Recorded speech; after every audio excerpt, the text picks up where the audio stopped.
Hi, everyone. This is Brady Snow, Director of Content at TubeSift. And today we have a special interview lined up with Drew Gallagher. And this is Drew here, and he lives in Boston where they're having a heat wave recently. But yeah, he discovered YouTube ads and he's been using it for a few different things. So we wanted to talk to him about that and bring him on to hear about how he's been using YouTube ads and what he's been finding out and share some strategies. Drew, could you just give us a little intro about how you discovered YouTube ads and what attracted you to them? Sure, yeah.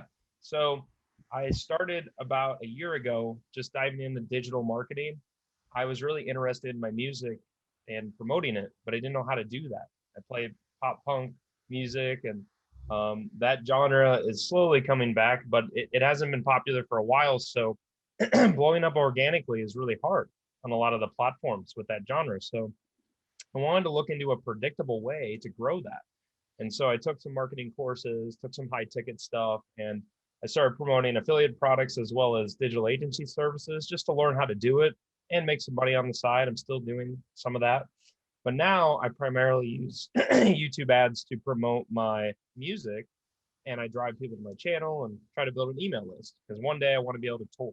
So if I can have a bunch of people on my list that I can send announcements to and drive people to my music, I can have the success I've always dreamed of. Cool. Yeah, that's awesome to hear that you've been using it for music. And have you seen kind of your email list growing since you've been using YouTube ads? Yeah, for sure. So I started last year in November, and I had nobody on my list, and I knew how to build a list, or still learning how to build a list. But I started running ads. I did a little bit on Pinterest, and then dove deep on YouTube ads, and now I'm at about 700 people on my list, and I was running those ads probably at like, I don't know, 10 or 20, between 10 and $20 a day, which is really cheap. Yeah. And so to be able to grow it that far, now I have almost 700 people that are subscribed to my channel, and I'm driving people straight to my channel too, with Instream ads, and it's growing. The last couple of months, it's been about 40 subscribers a month, which is actually pretty good for me considering my channel's so small. So the rate that it's growing, I'm going to be able to monetize it soon. And I've created this really big community of people that respond to my emails, join my Discord, listen to my music, and just give me feedback. And it's really awesome. That's awesome to hear. Yeah. Can you tell us like a little bit about like the creative? So what are your ads that you're running? Kind of like what's their structure formula, or like what's your main goal with those? Yeah, sure. So a lot of people in my niche and genre of music, they like Green Day and Blink-182, which are two of my favorite bands. And so what I try to do is I try to use those audiences, and I try to structure the ad around that so it's relevant and it gets people going to the right spot. So I say, hey, you know, the thing I'm doing recently is like, have you ever heard of Good Riddance by Green Day? Well, what if it was written by Blink-182? And so I'm making an offer that's kind of like a twist on a popular song that they already like, most likely. And then I'm saying, come check it out. You don't want to miss out. Click the ad right now, click the button below, and grab my free song, join my exclusive community. So it's all about giving them an experience that's going to get them excited about pop punk music and to help me bring it back with my brand. So I just drive them to my landing page from there, and I mix it up a little bit. So like, sometimes I'll tease the song. Sometimes it's just a talking head video. Sometimes it's just the song and like a animated background. I've tried different creatives. I think the best is just my face in front of the screen and just saying, hey, I got this song for you. I think you'll really like it, and you can join this awesome pop punk community. So click the button and join up. And it's been working really good. Awesome. Yeah, that's good to hear. It sounds like a lot of people say that every time, like no matter what their niche is, that the talking head video is the best one. It's I think because it's relatable and it's like really personable right away. And like Mhm. if you get too fancy with your video, it's almost like people maybe skip. But then if you're like being sincere and talking to them and you're targeting the right audience, that's really important too. But if you are, then they'll be interested and we'll go check out your offer, your landing page, whatever. Yeah. Yeah. And the behavior on YouTube is a little bit different. Like you're not necessarily scrolling, like you're watching content that's long form. You're used to people presenting as if they're a teacher or something like that. So, and a lot of people are teachers on the platform. Whereas if you're on Facebook, Instagram, Twitter, all the social platforms, it's a lot of scrolling. So those videos, you kind of need to pull people out of that type of traditional talking. Whereas on YouTube, it almost seems like they want to see that because it's so familiar. For sure. Yeah, yeah, that makes sense. That's a really good point too, because yeah, any other social media platform I can think of when I'm on it, I'm just scrolling. So it's like Right. it's almost like it's just automated. You're scrolling until you see something you're interested in. So on Right. those platforms, if you want to get someone's attention, you have to like really stand out, and that's Mhm. hard to do. But with YouTube, it's yeah, it sounds like you can get your message, and if you get it in front of the right people, it's going to be the only thing that they see, and they're going to engage with it more. Mhm. Yep. Yeah, that's Exactly. cool. Yes, so that's I don't think we've had anyone on that uses it for music before. Do you think that's something that could work for like any kind of creative niche or artists, or maybe like a photography site or anything like that? You think the same kind of strategy would work?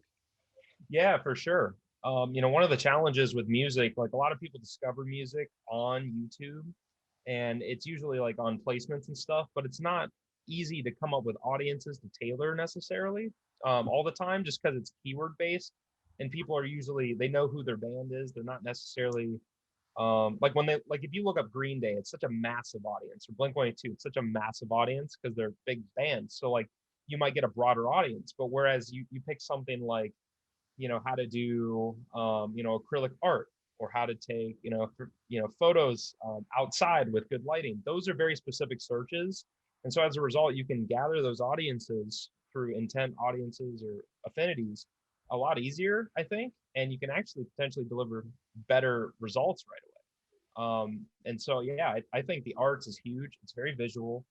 Um, and really any niche that people are consuming content in long form that is visual, I think can succeed on YouTube. And that's why so many people use things like TubeSift and YouTube ads, because it works.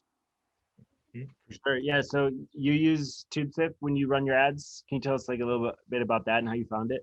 Yeah, so I've used it before. I don't use it currently, and it's not that I don't like the tool. It's just I've gone away from using placements as much recently.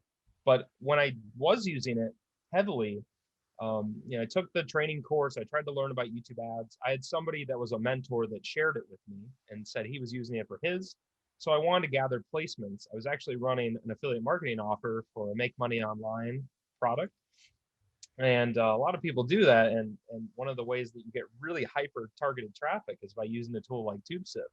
You can find a video that's like how to make $500 a day with affiliate marketing. And if I'm selling a product or promoting somebody else's that's affiliate market based, it Mhm. doesn't get any better than that unless you're doing like a search ad. And you can't do that with video and search, or at least not yet. Then that's what YouTube's there for. So um, yeah, it works really well. TubeSift's able to sift through all the videos and get you everything you need really quick, so you don't have to worry about going through each video, because I've tried that, and that's not very fun. That takes a long time. Yeah, but it's a great tool. It's a great tool. It's got a great community. I've learned so much from the community and some of the trainings, and I wouldn't be surprised if I was a customer again. So mhm. Cool. Good to hear. Yeah. So we're like end of June here, so it's like we're for sure halfway through the year. But do you have any just big plans for your channel or anything? I know you said you were trying to get to 1,000 subscribers, or what are you working on right now? Yeah, I'm always working on a lot of stuff. And so my big goal by the end of this year, which I think it's very optimistic on my end, at least, that I should be able to reach 1,000 subscribers. And my goal is to get my email list up to 1,000 subscribers and to start creating more offers, trying to do more live streams and create live experiences. With COVID, things are opening up again, but people are now getting accustomed to online experiences and offline. And I'm such a small musician that it's almost to my benefit to try to just do my stuff online until I build up an audience. Mhm. So my biggest goal is to really turn the corner on that channel, and once I hit 1,000 subscribers, see like, okay, how can I ramp up my ad budget? How can I start monetizing this channel, getting more views, and building this community? Because something special happens when you get your YouTube to a certain point, it just starts to grow itself, and hopefully that happens with me. But I'm just going to continue running ads and getting more people to join my community. Awesome. Yeah, good to hear. That was about all the questions I have, but I did want to give you a chance here. If people want to check out your website or your YouTube channel, where can they go? What's it called? Yeah, so it's just Drew Gallagher Music. So I play pop punk, punk rock music, and I also have a business channel. It's called Drew's Business Accelerator, and I actually teach people the stuff I'm using currently with my music and other affiliate like trainings and different things. So, if you want to learn how I use YouTube ads to grow my music or different things or build an email list, whatever, you can go to Drew's Business Accelerator on YouTube. And then if you want to listen to some pop punk jams and jump up and down, you can go to Drew Gallagher Music.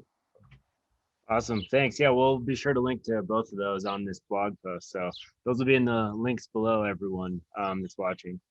But yeah, that was all the questions I had. Was there any questions you had or anything else you wanted to talk about? I just wanted to say, like, if you're a creator out there, big or small, and you have doubts about YouTube ads or being able to grow something on your own, tools like TubeSift and platforms like YouTube ads allow somebody like me, just somebody who, I still have a job by myself. I don't have a big team. I don't even have any VAs or anything like that. I'm able to grow my list and monetize things. And it's just so powerful that you can reach consumers directly like that. So if you have a big dream and you want to go for it, it's totally possible and trackable, and just go for it and use tools like TubeSift and ads to get there. Awesome. Thanks. Yeah, it's a really good message. Thanks for sharing that. Mm-hmm. Cool. Well, yeah, thanks for coming on, and yeah, we'll be in touch again. Awesome. Sounds great. Thank you.